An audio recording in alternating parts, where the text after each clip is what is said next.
Hello friends, मैं नीता भास्कर आप सभी लोग अपने यूट्यूब चैनल पर स्वागत करती हूँ। और 11th की हिस्ट्री और 12th की हिस्ट्री में एनसीईआरटी पढ़ा रही हूँ। तो ये 12th क्लास की हिस्ट्री है और इतिहास है।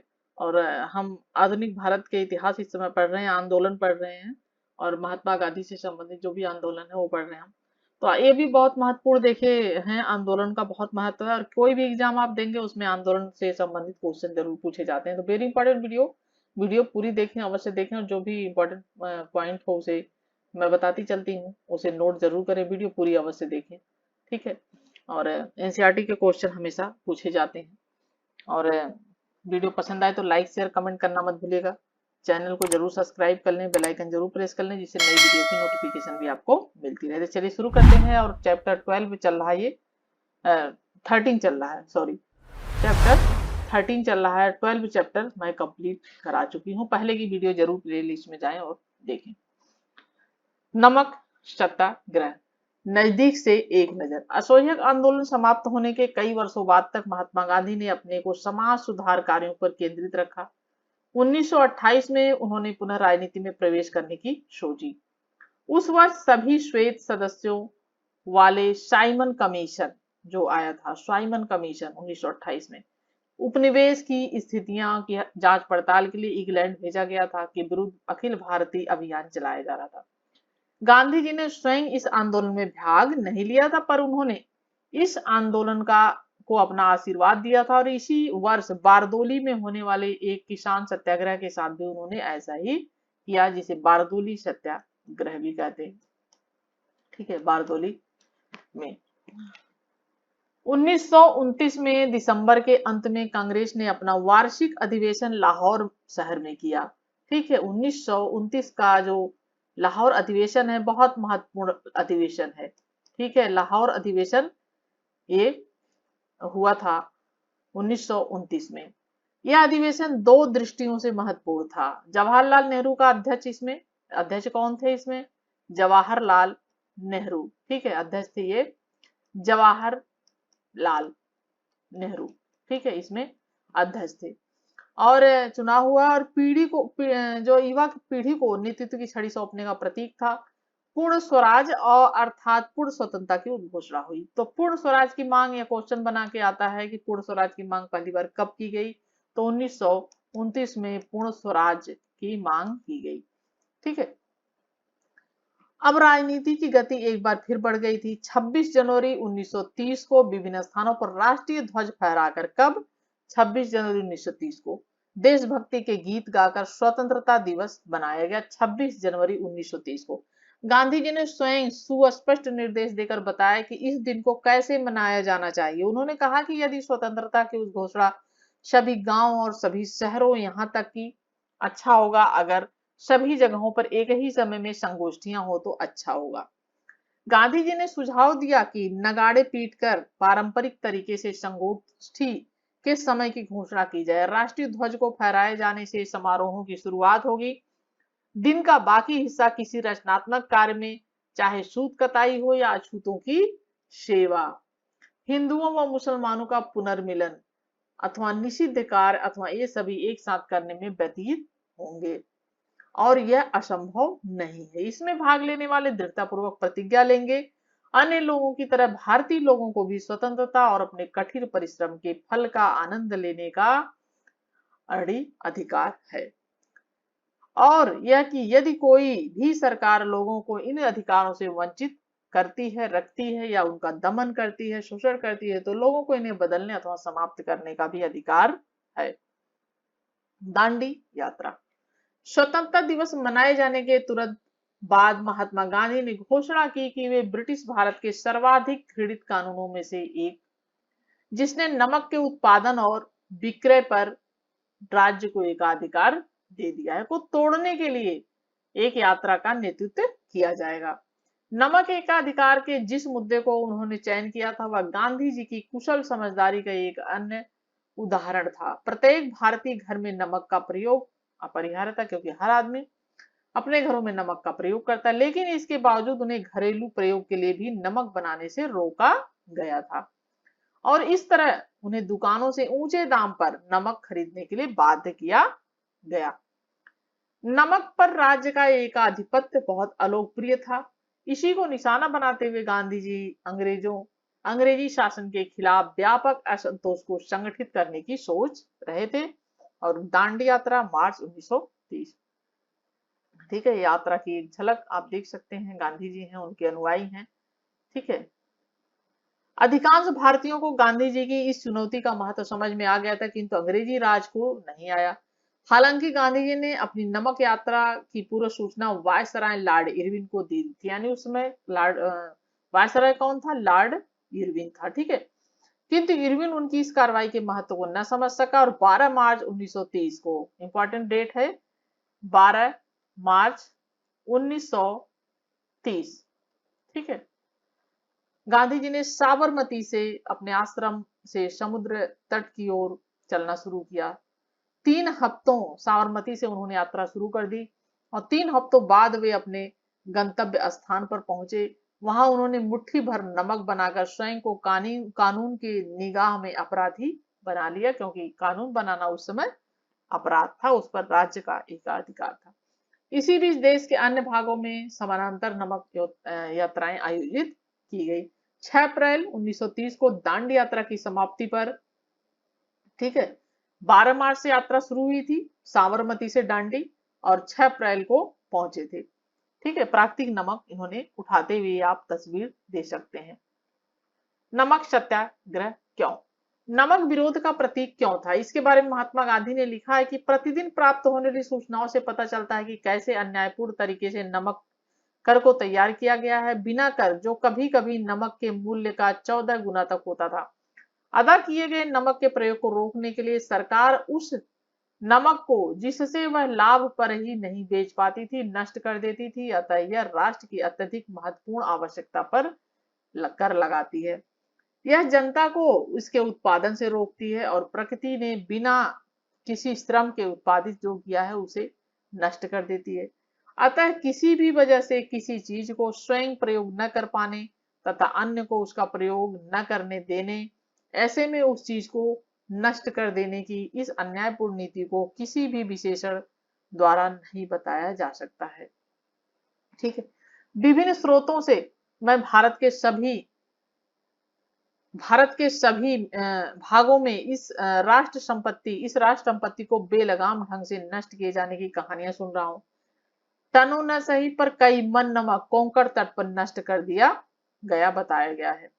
दांडी से भी इस तरह की बातें पता चली है, जहां कहीं भी ऐसे क्षेत्र के आसपास रहने वाले लोगों द्वारा व्यक्तिगत प्रयोग हेतु प्राकृतिक नमक उठा ले जाने की संभावना दिखती है, वहां तुरंत अधिकारी नियुक्त कर दिए जाते हैं, जिनका एकमात्र कार्य विनाश करना होता है। इस प्रकार बहुमूल्य राष्ट्रीय संपदा को राष्ट्रीय खर्चे से ही किया जाता है। यानी जो बहुमूल्य राष्ट्रीय संपदा है वो राष्ट्रीय खर्चे से ही वो उसको नष्ट कर दिया जाता है। लोगों के मुंह से नमक छीन लिया जाता है। नमक एकाधिकार एक तरह से चौतरफा अभिशाप है। यह लोगों को बहुमूल्य सुलभ ग्राम उद्योग से वंचित करता है। प्रकृति द्वारा बहुतायत में उत्पादित संपदा का यह अतिशय विनाश करता है और इस विनाश का मतलब है और अधिक राष्ट्रीय खर्च। चौथा, और इस मूर्खता का चरमोत्कर्ष भूखों लोगों से 1000% से भी अधिक उगाही है। सामान्य जन की उदासीनता की वजह से लंबे समय से यह कर अस्तित्व में बना रहा है। सामान्य जनता उदासीन थी, आज जनता पर्याप्त रूप से जाग चुकी है, तो इस कर को समाप्त करना होगा। कितनी जल्दी इसे खत्म कर दिया जाएगा यह लोगों की क्षमता पर निर्भर है, ठीक है। और क्वेश्चन है, औपनिवेशिक सरकार द्वारा नमक को नष्ट क्यों किया जाता है? पूरा चैप्टर पढ़ें, इसके आंसर राइटिंग करें और इसके अपने शब्दों में इसे पढ़कर जरूर लिखें। महात्मा गांधी नमक कर को अन्य करों की तुलना में दमनात्मक क्यों मानते हैं? क्योंकि अगर आप IAS का मेंस एग्जाम देना चाहते हैं तो उसके लिए बहुत इंपॉर्टेंट है, और इसके अलावा जो बच्चे 12th के हैं उनके लिए तो है ही। कल हम नमक कर तक कानून तोड़ेंगे। 5 अप्रैल 1930 को महात्मा गांधी ने दांडी में कहा था, क्योंकि 6 अप्रैल 1930 को नमक कानून तोड़ा गया था। जब मैं अपने साथियों के साथ दांडी के इस समुद्र तटीय टोले की तरफ चला था तो मुझे यकीन नहीं था कि हमें यहाँ तक आने दिया जाएगा। जब मैं साबरमती में था तब भी वह अफवाह थी कि मुझे गिरफ्तार किया जा सकता है। तब मैंने सोचा था कि सरकार मेरे साथियों को तो दांडी तक आने देगी, लेकिन मुझे निश्चय ही यह छूट नहीं मिलेगी। यदि कोई यह कहता कि मेरे हृदय में अपूर्ण आस्था का संकेत मिलता है तो मैं इस आरोप को नकारने वाला नहीं।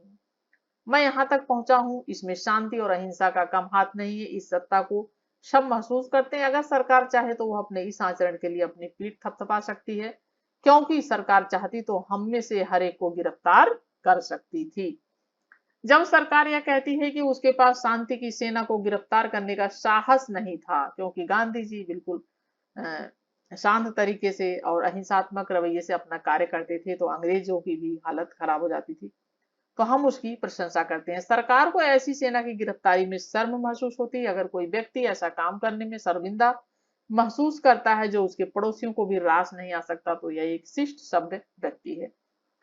सरकार को हमें गिरफ्तार न करने के लिए बधाई दी जानी चाहिए, भले ही उसने विश्व जनमत का ख्याल करके ही यह फैसला क्यों न लिया हो। कल हम कर कानून तोड़ेंगे, सरकार इसको बर्दाश्त करती है कि नहीं यह सवाल अलग है। हो सकता है सरकार हमें ऐसा न करने दे, क्योंकि उसने हमारे जत्थे के बारे में जो धैर्य और सहिष्णुता दिखाई है उसके लिए वो अभिनंदन की पात्र है। इन्होंने सरकार की तारीफ की है गांधी जी ने उस समय। यदि मुझे गुजरात व देश भर के सारे मुख्य नेताओं को गिरफ्तार कर लिया जाता है तो क्या होगा? इस आंदोलन इस विश्वास पर आधारित है, यह आंदोलन की जब पूरा राष्ट्र उठ खड़ा होता है और आगे बढ़ने लगता है तो नेता की जरूरत नहीं रह जाती। ये गांधी जी ने 5 अप्रैल को ये बात की है। ठीक है।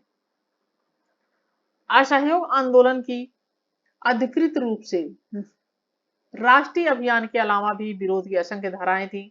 देश के विशाल भाग में किसानों ने दमनकारी औपनिवेशिक वन कानूनों का उल्लंघन किया, जिसके कारण वे उनके मवेशी उन्हीं जंगलों में नहीं जा सकते थे जहां एक जमाने में बेरोक टोक घूमते थे। वो कुछ कस्बों में फैक्ट्री कामगार हड़ताल पर चले गए थे। वकीलों ने ब्रिटिश अदालतों का बहिष्कार कर लिया और विद्यार्थियों ने सरकारी शिक्षा संस्थानों में पढ़ने से इनकार कर दिया था।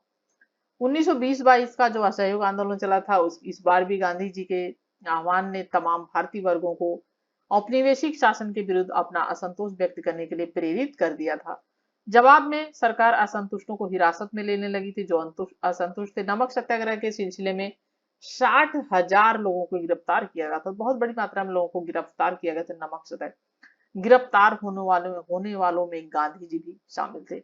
समुद्र तट की ओर गांधी जी की यात्रा की प्रगति का पता उनकी गतिविधियों पर नजर रखने के लिए तैनात पुलिस अफसरों द्वारा भेजी गई गोपनीय रिपोर्टों से लगाया जा सकता है। और इन रिपोर्टों में रास्ते के गांव में भी गांधी जी द्वारा दिए गए भाषण मिलते हैं, जिनमें उन्होंने स्थानीय अधिकारियों से आह्वान किया, कहा कि वे सरकारी नौकरियां छोड़कर स्वतंत्रता संघर्ष में शामिल हो जाएं। और बहुत से लोगों ने उस समय सरकारी नौकरियों को छोड़ा भी था। वसना नामक गांव था एक। कौन सा गांव था? वसना। ठीक है। गांव में गांधी जी ने ऊंची जाति वालों को संबोधित करते हुए कहा था कि यदि आप स्वराज के हक में आवाज उठाते हैं तो आपको अछूतों की सेवा करनी पड़ेगी। सिर्फ नमक कर या अन्य करों के खत्म हो जाने से आपको स्वराज नहीं मिल जाएगा। स्वराज के लिए आपको अपनी उन गलतियों को प्रायश्चित करना होगा जो आपने अछूतों के साथ की, क्योंकि उससे उस समय अछूतों के साथ बहुत ही बुरा रवैया अपनाया जाता था। स्वराज के लिए हिंदू मुसलमान पारसी सिख सबको एकजुट होना पड़ेगा। ये स्वराज की सीढ़ियां हैं। पुलिस ने के जासूसों ने अपनी रिपोर्टों में लिखा था कि गांधी जी की सभाओं में तमाम जातियों के औरत मर्द शामिल हो रहे हैं।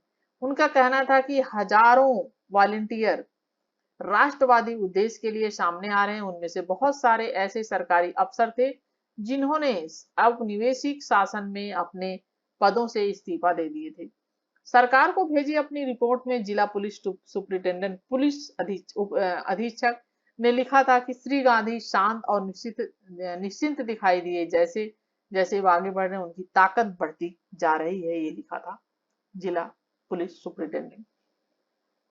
नमक की यात्रा की प्रगति को एक स्रोत से समझा जा सकता है। अमेरिकी समाचार पत्रिका टाइम को गांधी जी की कदकाठी पर हंसी आती थी। ठीक है।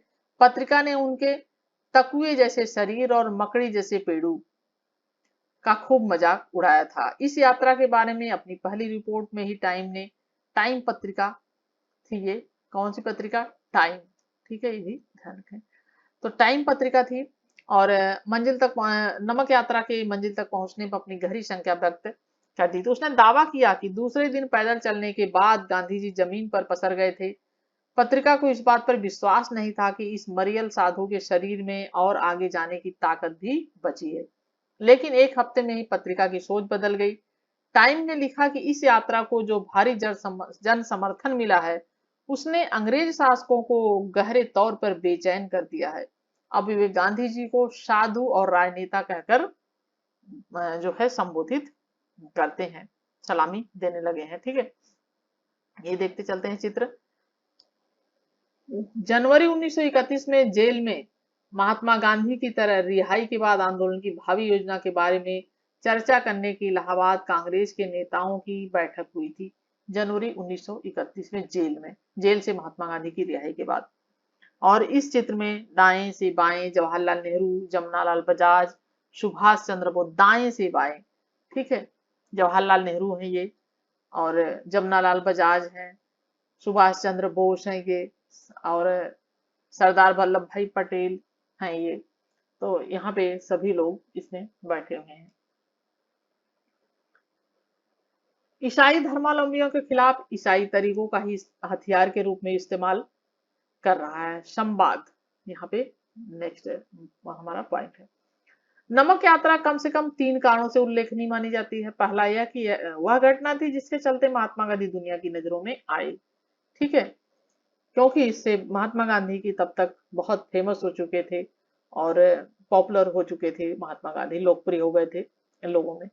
इस यात्रा को यूरोप और अमेरिकी प्रेस ने व्यापक कवरेज दी। दूसरे, यह पहली राष्ट्रवादी गतिविधि जिसमें औरतों ने भी बढ़ चढ़ कर हिस्सा लिया। समाजवादी कार्यकर्ता कमला देवी चट्टोपाध्याय ने गांधी जी को समझाया कि वे अपने आंदोलनों को पुरुषों तक ही सीमित न रखें। ठीक है, कमला देवी खुद उन असंख्य औरतों में से एक थी जिन्होंने नमक या शराब कानूनों का उल्लंघन करते हुए सामूहिक गिरफ्तारी दे दी थी। तीसरा और संभवतः सबसे महत्वपूर्ण कारण यह था कि नमक यात्रा के कारण ही अंग्रेजों को यह एहसास हुआ था कि अब उनका राज बहुत दिन तक नहीं टिक सकेगा, उन्हें भारतीयों को भी सत्ता में हिस्सा देना पड़ेगा। पृथक निर्वाचिका के बारे में समझा। गोलमेज सम्मेलन के दौरान महात्मा गांधी जी ने दलित वर्गों के लिए पृथक निर्वाचक का प्रस्ताव के खिलाफ अपनी दलील पेश करते हुए कहा था, अस्पृश्यों के लिए पृथक निर्वाचिका का प्रावधान करने से उनकी दास्ता अस्थायी रूप ले लेगी। क्या आप चाहते हैं कि अस्पृश्य हमेशा अस्पृश्य ही बने रहें? पृथक निर्वाचिका से उनके प्रति कलंक का यह भाव और मजबूत हो जाएगा। जरूरत इस बात की है कि अस्पृश्यता का विनाश किया जाए, और जब आप यह लक्ष्य प्राप्त कर लें तो एक अड़ियल श्रेष्ठ वर्ग द्वारा एक कमतर वर्ग पर थोप दी गई यह अवैध व्यवस्था भी समाप्त हो जाएगी। जब आप इस अवैध प्रथा को नष्ट कर देंगे तो किसी को भी पृथक निर्वाचिका की आवश्यकता कहाँ रह जाएगी, क्योंकि पृथक निर्वाचक के लिए, दलितों के लिए बात की गई थी।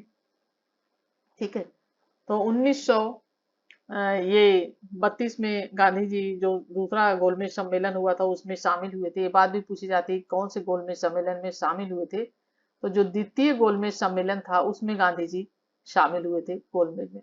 ठीक है, और अंबेडकर जी तीनों गोलमेज सम्मेलन में शामिल हुए थे। चलिए, इस लक्ष्य को ध्यान में रखते हुए ब्रिटिश सरकार ने लंदन में गोलमेज सम्मेलनों का आयोजन शुरू किया। पहला गोलमेज सम्मेलन नवंबर 1931 में आयोजित किया गया, जिसमें देश के प्रमुख नेता शामिल हुए। इसी कारण यह बैठक निरर्थक साबित हुई, क्योंकि इसमें नेता जो थे देश के शामिल नहीं हुए, जबकि अंबेडकर जी शामिल हुए थे। 1931 में गांधी जी को जेल से रिहा किया गया। अगले ही महीने वायसराय के साथ उनकी कई लंबी बैठकें हुई। इन्हीं बैठकों के बाद गांधी इरविन समझौते पर सहमति बनी, जिसमें शर्तों में सविनय अवज्ञा आंदोलन को वापस लेना पड़ा, सारे कैदियों की रिहाई और तटीय इलाकों में नमक उत्पादन की अनुमति देना भी इसमें शामिल था। जब गांधी इरविन समझौता हुआ, रेडिकल राष्ट्रवादियों ने इस समझौते की आलोचना की, क्योंकि गांधी जी वायसराय से भारतीयों के राजनीतिक स्वतंत्रता का आश्वासन हासिल नहीं कर पाए थे। गांधी जी को इस संभावित लक्ष्य की प्राप्ति के लिए केवल वार्ताओं का आश्वासन मिला था। दूसरा गोलमेज सम्मेलन 1931 के आखिरी में लंदन में आयोजित किया गया। ये भी पूछ लेता है कहाँ आयोजित किया गया, तो लंदन में दूसरा गोलमेज सम्मेलन आयोजित किया गया था। उसमें गांधी जी कांग्रेस का नेतृत्व कर रहे थे। गांधी जी का विचार था कि उनकी पार्टी पूरे भारत का प्रतिनिधित्व करती है। इस दावे को 3 पार्टियों ने चुनौती दी। मुस्लिम लीग का कहना था कि वह मुस्लिम अल्पसंख्यकों के हित में काम करती है। राजे रजवाड़ों का दावा था कि कांग्रेस का उनके नियंत्रण वाले भूभाग पर कोई अधिकार नहीं है। तीसरी चुनौती तेज तर्रार वकील और विचारक बी.आर. अंबेडकर की तरफ से थी, जिनका कहना था कि गांधी जी और कांग्रेस पार्टी निचली जातियों का प्रतिनिधित्व नहीं करते हैं। ये बात अंबेडकर जी ने उठाई थी। लंदन में हुआ यह सम्मेलन किसी नतीजे पर नहीं पहुंच सका, इसलिए गांधी जी को खाली हाथ लौटना पड़ा था। भारत लौटने पर उन्होंने सविनय अवज्ञा आंदोलन शुरू कर दिया और नए वायसराय लॉर्ड विलिंगटन को गांधी जी से बिल्कुल हमदर्दी नहीं थी। अपनी बहन को लिखे एक निजी खत में, ठीक है, निजी खत में विलिंगटन ने लिखा था, विलिंगटन ने, कि अगर गांधी न होता तो यह दुनिया वाकई बहुत खूबसूरत होती।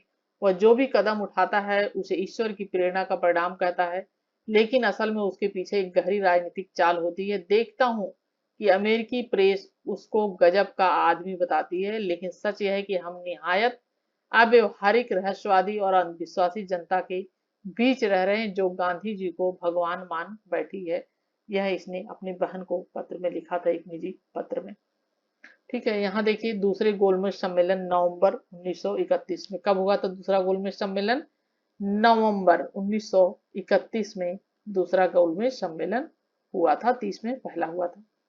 ठीक है, तो ये देख सकते हैं गांधी जी यहाँ पे एक बैठे हुए हैं, गांधी जी। ठीक है, और सभी राजनीतिक नेता यहाँ पे बैठे हुए हैं। और पृथक निर्वाचक पर अंबेडकर के विचार। दमित वर्गों, अंबेडकर ने कहा कि दमित वर्गों के लिए पृथक निर्वाचन के प्रस्ताव पर महात्मा गांधी की दलीलों के जवाब में अंबेडकर ने लिखा था कि हमारे सामने एक ऐसा वर्ग है जो निश्चय ही अस्तित्व के संघर्ष में खुद को कायम नहीं रख सकता। जिस धर्म से ये लोग बंधे हुए हैं वह उन्हें सम्मानजनक स्थान प्रदान करने की बजाय कोढ़ियों की तरह देखता है उनके साथ, क्योंकि बहुत दुर्व्यवहार होता था। ठीक है, और आर्थिक रूप से यह वैसा वर्ग है जो 2 वक्त की रोटी के लिए भी सवर्ण हिंदुओं पर पूरी तरह आश्रित है, क्योंकि मजदूरी आदि का काम करते थे, जिसके पास आजीविका के लिए कोई साधन नहीं है। न केवल हिंदुओं के सामाजिक पूर्वाग्रहों के कारण बल्कि उनके सारे रास्ते बंद है, बल्कि समग्र इतिहास में हिंदू समाज ने उनके सामने खुलने वाली हर संभावना को बंद कर दिया है, जिससे दमित वर्गों को जीवन में ऊपर उठने का कोई अवसर न मिल सके। इन परिस्थितियों में भी सभी निष्पक्ष सोच वाले व्यक्ति इस बात पर सहमत होंगे कि आज सबसे बड़ी आवश्यकता यही है कि ऐसे अपंग समुदाय के पास संगठित निरंकुशता के विरुद्ध जीवन के संघर्ष का एकमात्र रास्ता यही है कि उसे राजनीतिक सत्ता में हिस्सा मिले, जिससे वह अपनी रक्षा कर सके। Doctor Baba Saheb Ambedkar, white Congress and Gandhi have to in to untouchable. ठीक है, इन्होंने ये बात जो है अम्बेडकर जी ने कही थी। ठीक है, और फिर यहाँ चलते हैं हम। बहरहाल 1935 में नए गवर्नमेंट ऑफ इंडिया एक्ट में सीमित प्रतिनिधि निधि शासन व्यवस्था का आश्वासन व्यक्त किया गया। 2 साल बाद सीमित मताधिकार के आधार पर हुए चुनाव में कांग्रेस को जबरदस्त सफलता मिली थी।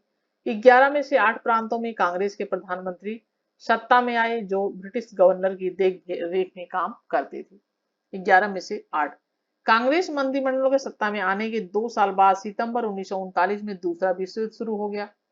दूसरा विश्व युद्ध पहला 14 से 18 तक चला था और दूसरा 1939 में शुरू हो गया था, जो 45 तक चला था। महात्मा गांधी और जवाहरलाल नेहरू दोनों ही हिटलर व नाजियों के कट्टर आलोचक थे। तदनुरूप उन्होंने फैसला किया कि अगर अंग्रेज, जर्मनी का हिटलर जो था और इटली का मुसोलिनी, ये सब नाजीवादी थे, अंग्रेज युद्ध समाप्त होने के बाद भारत को स्वतंत्रता देने पर राजी हूं, कांग्रेस उनके युद्ध प्रयासों में सहायता दे सकती है। सरकार ने उनका प्रस्ताव खारिज कर दिया, क्योंकि पहली बार उन्होंने सहायता की थी तो उन्होंने सोचा कि इस बार भी वे सहायता करेंगे। इसके विरोध में कांग्रेस मंत्रिमंडलों ने 1939 में इस्तीफा दे दिया और युद्ध समाप्त होने के बाद स्वतंत्रता प्राप्ति के लिए शासकों पर दबाव डालने वाले वास्ते 1940 से 41 के दौरान कांग्रेस ने अलग अलग सत्याग्रह कार्यक्रमों का आयोजन शुरू कर दिया गया, क्योंकि कुछ लोग इसके समर्थक में भी थे, समर्थन में, और कुछ लोग विरोध में भी थे। यहाँ पे भी आप देख सकते हैं गांधी जी। महात्मा गांधी और doctor Rajendra Prasad viceroy Lord डिनेल्सिको के साथ बैठक के लिए जाते हुए, ये डॉक्टर राजेंद्र प्रसाद हैं और ये है महात्मा गांधी। ठीक है। और 13 अक्टूबर 1939 की बात है। और इस बैठक में युद्ध में भारत की हिस्सेदारी के स्वरूप पर चर्चा की गई थी। जब वायसराय के साथ वार्ता टूट गई तो कांग्रेसी मंत्रिमंडल ने इस्तीफा दे दिया था। स्टेफर्ड क्रिप्स के साथ महात्मा गांधी, ये वाली तस्वीर आप देख सकते हैं, मार्च 1942 की है। हंस रहे हैं गांधी जी भी और स्टीफन किस जो क्रिप्स है वो भी।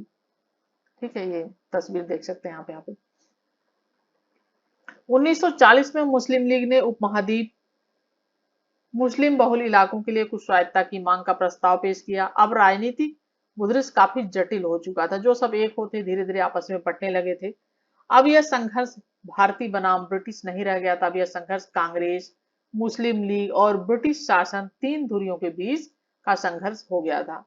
इसी समय ब्रिटेन में एक सर्वदलीय सरकार, क्योंकि पाकिस्तान की मांग की भी शुरुआत हो चुकी थी, और इसी समय ब्रिटेन में एक सर्वदलीय सरकार सत्ता में थी जिसमें शामिल होकर लेबर पार्टी के सदस्य भारतीय आकांक्षाओं के प्रति हमदर्दी का रवैया भी रखते थे। लेकिन सरकार के मुखिया प्रधानमंत्री जो थे विंस्टन चर्चिल कट्टर साम्राज्यवादी थे। उनका कहना था कि उन्हें सम्राट का सर्वोच्च मंत्री इसलिए नहीं नियुक्त किया गया है कि वह ब्रिटिश साम्राज्य को टुकड़े टुकड़े कर दें। विंस्टन चर्चिल था उस समय। और 1942 के बसंत में चर्चिल ने गांधी जी और कांग्रेस के साथ समझौते का रास्ता निकालने के लिए अपने एक मंत्री सर स्टेफर्ड क्रिप्स को भेजा, जो यहाँ पे देख सकते हैं, भारत भेजा। क्रिप्स के साथ वार्ता में कांग्रेस ने इस बात पर जोर दिया कि अगर धुरी शक्तियों से भारत की रक्षा के लिए ब्रिटिश शासन कांग्रेस का समर्थन चाहता है तो वायसराय को सबसे पहले अपनी कार्यकारी परिषद में किसी भारतीय को एक रक्षा सदस्य के रूप में नियुक्त करना चाहिए। इसी बात पर चर्चा टूट गई थी। ठीक है, भारत छोड़ो। अब नेक्स्ट टॉपिक में नेक्स्ट वीडियो बनाएंगे, उसमें हम देख पढ़ेंगे भारत छोड़ो आंदोलन आदि के बारे में। ठीक है, और नमक सत्याग्रह के बारे में हमने अच्छी तरीके से पढ़ लिया और काफी इंपॉर्टेंट वीडियो थी ये किसी भी एग्जाम आप व्यू से। ठीक है, तो चलिए नेक्स्ट वीडियो में मिलते हैं और आशा करती हूँ कि आपको वीडियो पसंद आई होगी। पसंद आए तो लाइक शेयर कमेंट जरूर करिएगा, सब्सक्राइब चैनल को जरूर कर लीजिएगा नए हैं चैनल पे तो। Thank you for watching video.